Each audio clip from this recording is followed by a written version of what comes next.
இந்திய பொருளாதாரத்தோட மதிப்பு வந்து எப்படி இருக்குன்னு நம்ம செக் பண்றதுக்கு வந்து நிறைய விஷயங்களை வந்து நம்ம அனலைஸ் பண்ணி ஆகணும். ஸோ அதில் 2 முக்கியமான விஷயங்கள்ல ஒன்று என்னன்னு பார்த்தீங்கன்னா இந்த வேல்யூ ஆஃப் இந்தியன் கரன்சி, அதாவது இந்தியன் கரன்சியோட மதிப்பு எதோட ஒப்பிடும்போது பார்த்தீங்கன்னா யூஎஸ் டாலரோட ஒப்பிடும்போது.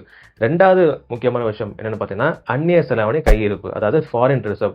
இந்த அந்நிய செலாவணி கையிருப்பு வந்து வருஷம் வந்து அப்படி மெயின்டைன் பண்ணணும், இல்லைன்னா வந்து அதோட இன்க்ரீஸ் பண்ணதான் பார்க்கணுமே தவிர வருஷம் வந்து அப்படியே கம்மியாயிட்டே இருந்துச்சு அப்படின்னா உலக அளவில் பார்க்கும்போது இந்தியன் கரன்சியோட மதிப்பு வந்து இறங்கிட்டே இருக்கும், இன்ஃபிளேஷன் வந்து அதிகமாகும், அப்புறம் டொமஸ்டிக் மார்க்கெட் வந்து கிராஷ் ஆகும். ஸோ ஃபைனலி பொருளாதாரம் வந்து பயங்கரமான நிலைமையில வீழ்ச்சி அடையும்.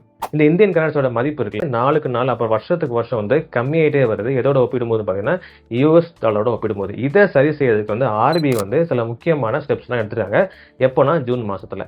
இது சம்பந்தப்பட்ட விஷயங்கள்லாம் வந்து இந்த வீடியோல ஃபுல்லா பார்க்க போறோம். ஸோ முடிஞ்ச அளவுக்கு இந்த வீடியோ ஃபுல்லா பாருங்க. ஏன்னா இது எல்லாமே தெரிஞ்சுக்கப்பட வேண்டிய விஷயம். நியூஸ் சேனல்ஸ் நம்ம பார்த்தாலோ இல்ல நியூஸ் பேப்பர் நம்ம வாங்கினாலோ விளையாட்டு செய்திகள் நம்ம பார்ப்போம். அது மட்டும் இல்லாம அரசியல் செய்திகள் வந்து இப்போ நிறைய கவனிச்சுட்டு வரோம். ஸோ அது மட்டும் இல்லாம பொருளாதாரமும் எப்படி இயங்கிட்டு வருது அதுவும் நம்ம தெரிஞ்சாகணும். ஸோ எல்லாருக்கும் புரியுற மாதிரி எளிமையான முறையில் தான் வந்து இந்த வீடியோ ஃபுல்லாவே நான் கவர் பண்ணியிருப்பேன்.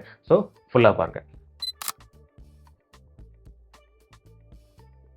இந்த ஃபாரின் ரிசர்வ் இருக்குல்ல, அந்நிய செலாவணி. இந்த அந்நிய செலாவணி கையிருப்பு வந்து சரியான முறையில் மெயின்டைன் பண்ணுறதுக்கு வந்து சில ஆளுங்களோட முக்கியமான பங்களிப்பு இருக்கு. அது யாருன்னு பார்த்தீங்கன்னா ஃபாரின் இன்வெஸ்டர்ஸ். இந்த ஃபாரின் இன்வெஸ்டர்ஸ் இருக்காங்களே, இவங்க எந்த அளவுக்கு வந்து இந்திய அசெட் மேல முதலீடு பண்றாங்க, அது ரொம்ப முக்கியமான ஒரு விஷயம். நீங்க 2025 ஃபுல்லாவே நீங்க எடுத்துட்டீங்கன்னா கிட்டத்தட்ட அப்ராக்சிமேட்டா 2.3 லட்சம் கோடி ஷேர்ஸ் வரைக்கும் இவங்க வித்துட்டு போயிட்டாங்க.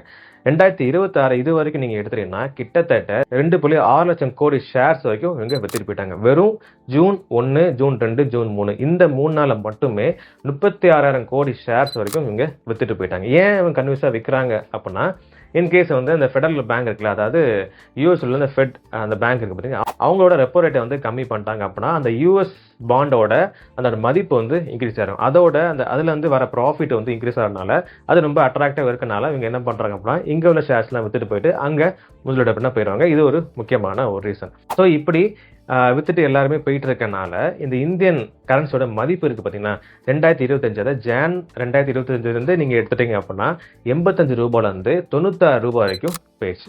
ஸோ இதை சரி செய்யறதுக்காண்டி ஸோ இந்த எக்கனாமி அப்புறம் வந்து இந்த இன்ஃப்ளேஷன் எல்லாமே சரி செய்யறதுக்காண்டி ஆர்பிஐ வந்து எப்போவுமே ஒரு மீட்டிங் மாதிரி கனெக்ட் பண்ணுவாங்க. அதை எம்பிசி மீட் அப்படின்னு சொல்லுவாங்க, மானிட்டரி பாலிசி கமிட்டி.